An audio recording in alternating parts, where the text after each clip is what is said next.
आत्मीय भाइयों, नमस्कार। आज हम आपको कुछ ऐसे सब्जेक्ट पर, रामायण के सब्जेक्ट पर आपको ध्यान देना चाहते हैं।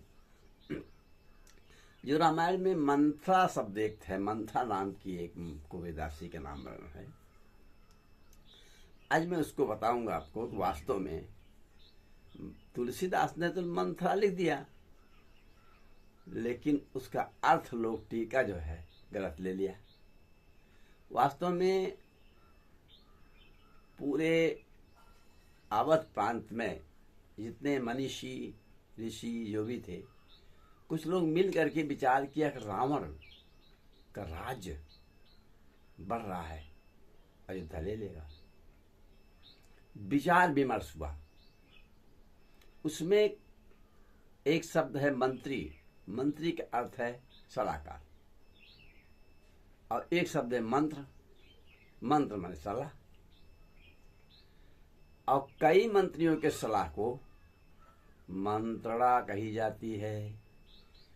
तो मंत्रणा बनाई गई रावण को मारने की। उसमें यह हुआ कि रावण को अहंकार हुआ है, अहंकार से शक्ति नष्ट हो रही उसकी, लेकिन 14 साल लगेगा उसको शक्ति नष्ट होने में।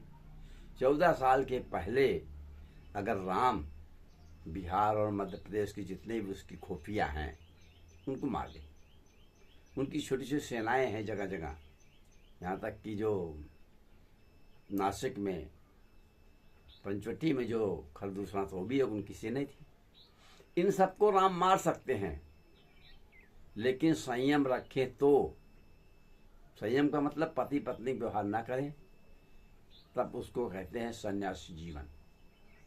तो उन्होंने सन्यासी जीवन जीने की प्रेरणा राम को दी, और राम को ये कहा गया कि 14 साल तुम जंगल में रह के, सन्यासी जीवन रह के रावण को मारोगे, तब तो आप राज कर पाओगे, और नहीं तो तीनों माताएं आपकी मेघनाथ की दासी बनेगी और पूरा सेना मारी जाएगी।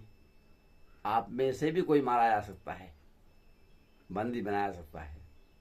ऐसी स्थिति में राम ने कहा भाई हम तैयार हैं, लेकिन कल मेरा राज्याभिषेक है, आज निकलूं या कल निकलूं, लोग क्या कहेंगे। कुछ ऐसी आप युक्ति निकालिए कि पिता का आदेश हो जाए। और एक युक्ति है, कैकेयी के पास 2 वरदान हैं। उन वरदानों में कैकेयी अगर हिम्मत कर ले कि राम को सन्यास जीवन 14 साल के लिए जाए, तो हो सकता है हो जाए। दशरथ मानना पड़ेगा, उन्होंने वचन दिया है, वचन के पक्के हैं। ऐसा मंत्रियों ने सलाह लेकर एक मंत्रणा बनाई गई, और तब कैकेयी को बुलाया गया, कैकेयी के सामने रखा गया। ऐसा ना करेंगे आप तो राज्य बचेगा नहीं, आपको दासी बनना पड़ेगा। कैकेयी एक वीरांगना थी, समझ गई बात मंत्रियों की। उनका ठीक है, मैं यह काम करूंगी।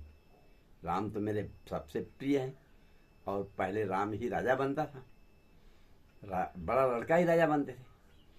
अब मजबूरी है हमारी, तो ठीक है, हम भाई राज्य बचाने के लिए कलंक लेंगे, हम हमारे ऊपर कलंक होगा।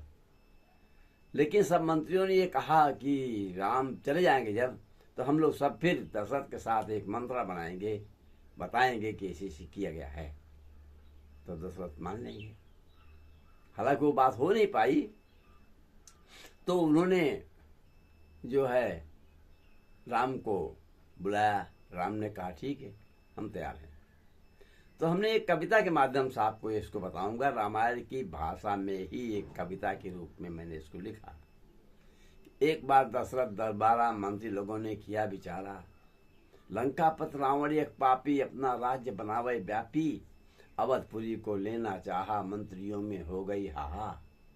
सुरुचि काउंसलर राम बुलाए, रावण का दास्तान सुनाए, दक्षिण नासिक पूरब बिहारा, चढ़न लगा है अवध किनारा।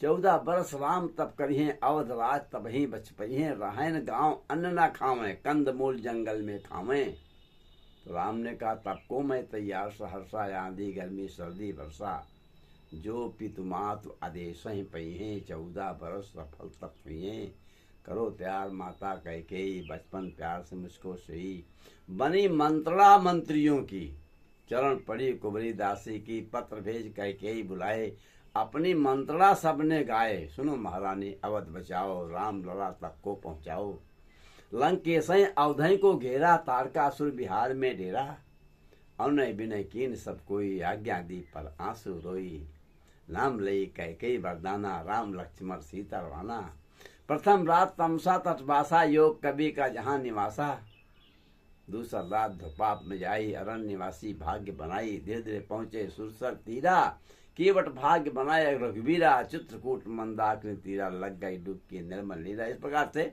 ये हमने यहीं तक इसको पढ़ रहा हूँ। बाकी तो आगे जहाँ जहाँ भी हमने देखा है वो सब लिखा हूँ मैंने। तो आप मनन कीजिए विचार कीजिए। वास्तव में ये हकीकत में मंत्रा और मंथरा ज़्यादा फर्क नहीं है। कविताओं में कुछ ऐसा चेंज किया, कबीरदास तुलसीदास सब ने चेंज किया है। इस प्रकार से लोग तुलसीदास को राम पर ही लिखा कि राम पर ही उन्होंने मर्यादा डाला, लेकिन बीच बीच में उन्होंने अच्छे अच्छे ज्ञान भी लिखा है। एक आधार राम उनके थे, बाकी उन्होंने खुले घट में है सूझे नहीं लानत ऐसे जिन तुलसी ऐसे जीव को भयो मोतियाबिंद। उन्होंने कबीरदास जैसा अध्यात्म भी लिखा, बड़े बड़े ज्ञान की बातें। वास्तव में मनुष्य के अंदर आत्मा है, वही मनुष्य को ज्ञान देती है।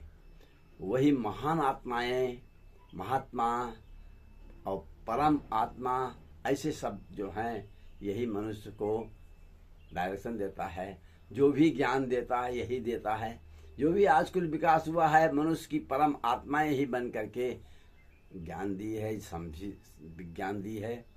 इसलिए हे मेरे बालों भाइयों, आत्मीय भाइयों, आप माइंड को आत्मा से जोड़ो और आत्मा को सुगंधित वायु दे दो। सुगंधित वायु क्या है? जो गीता में लिखा, पत्रम पुष्पम धूपम दीपम फलम तोयम यो में भक्ता प्रचरित। मंदिर में मूर्ति नहीं सूंघती है प्यारे भाइयों, फूल की सुगंध मनुष्य को लेना है। औषधीय वायु हम लेंगे, आत्मा को देंगे। आत्मा खुश होके हमको वैज्ञानिक बना देगी, माइंड को अच्छी दिशा देगा वो। और आप आत्मा को समझो। धन्यवाद।